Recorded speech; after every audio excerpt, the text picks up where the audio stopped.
Alright, someone online asked us how we healed our system's persecutors.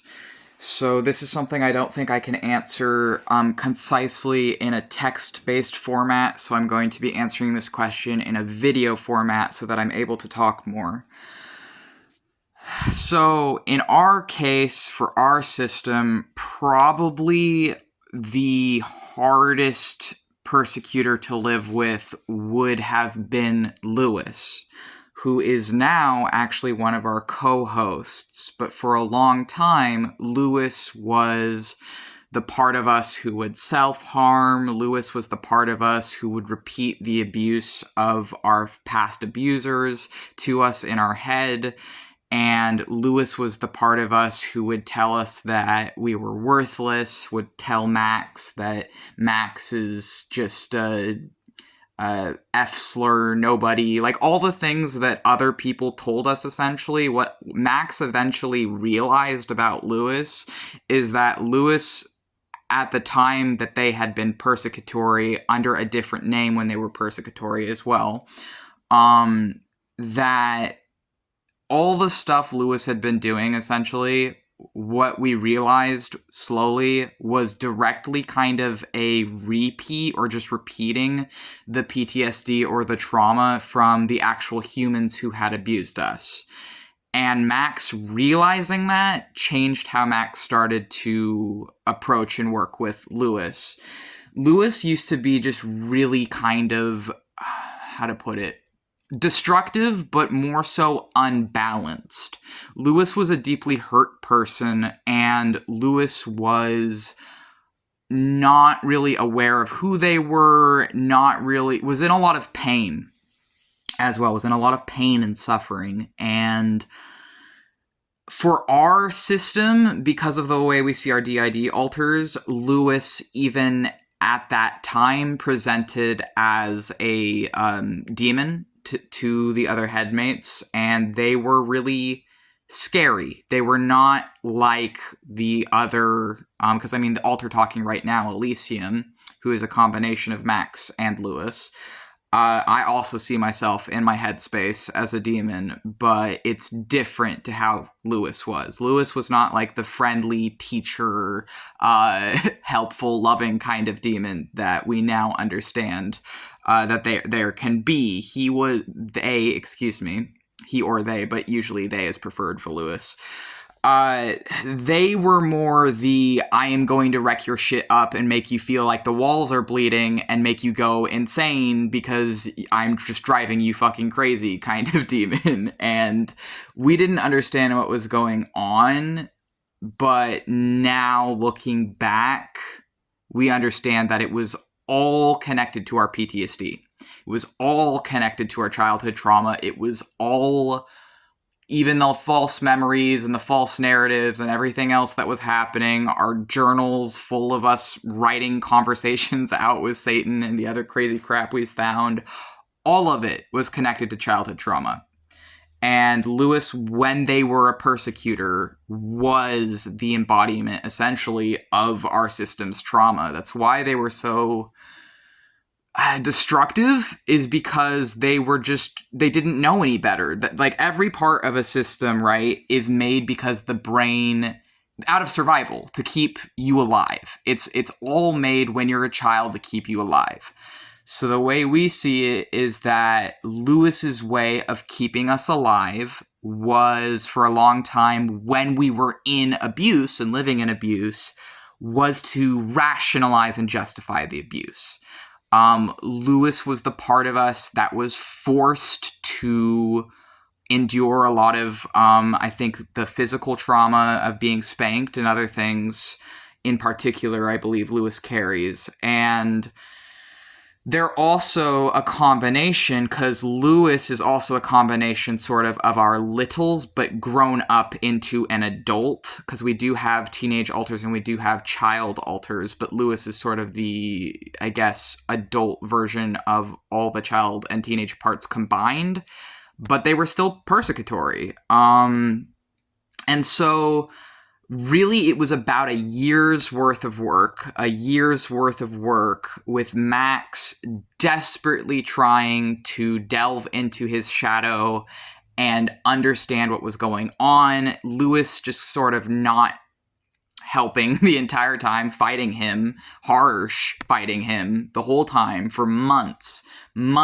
of work where Max had to unpack and actually try and heal a lot of our trauma. And part of how we did that is, since we couldn't face Lewis directly at first, what Max would do is we would split off temporary alters who we didn't realize were temporary alters that were parts of Lewis, essentially, and then we'd put these little shadow pieces into like something soft, like a doll, or we'd project it into something. And then what Max would do is he would essentially take this like wounded child part of ourself and put it in a doll, and then to that wounded child part of ourself would love and nurture and project all the healing and kind and warmth onto that soft thing that part of ourself needs.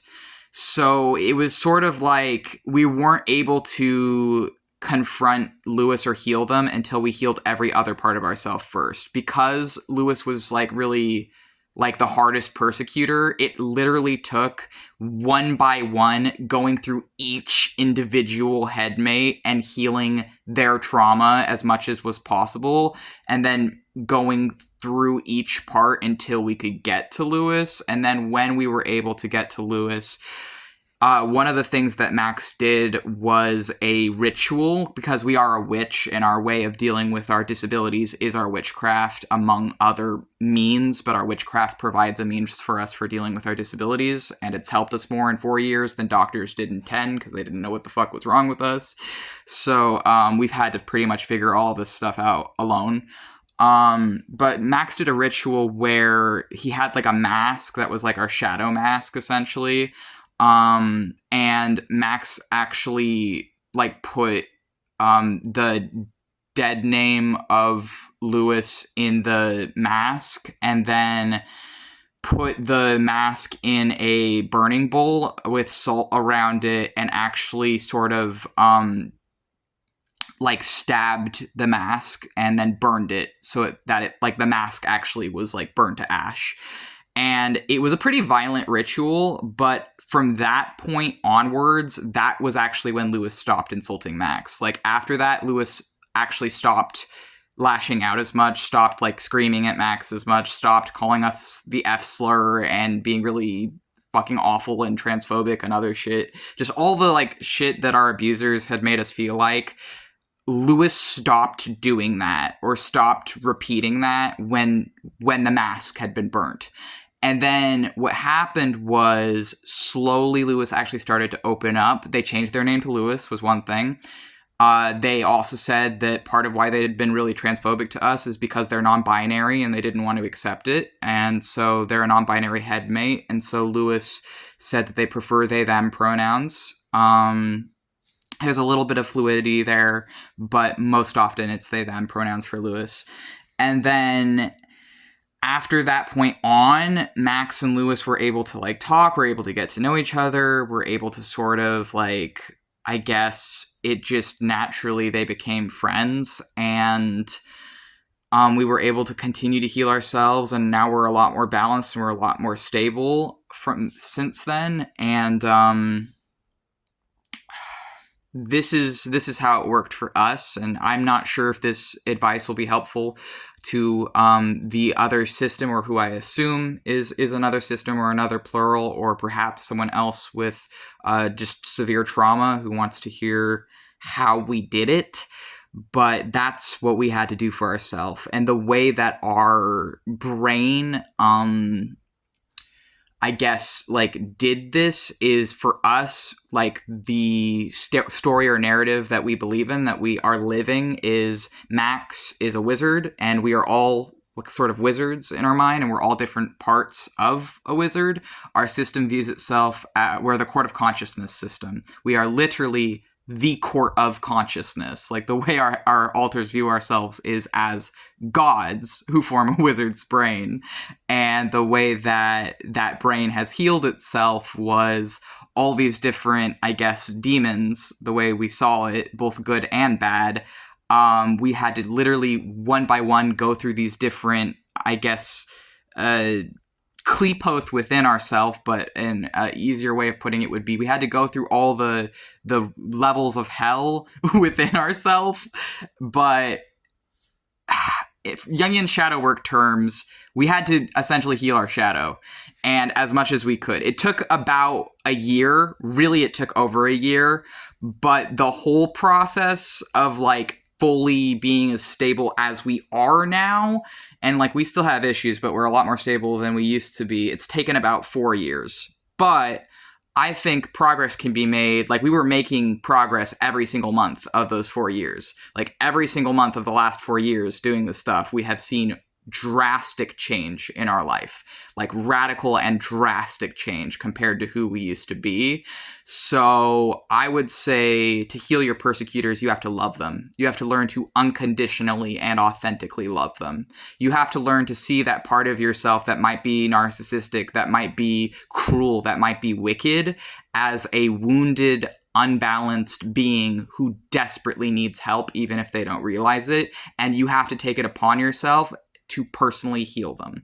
The way that our brain told that to ourselves, it is our personal responsibility to heal the Satan within us. That's how we saw it. Like, that's how we saw Lewis.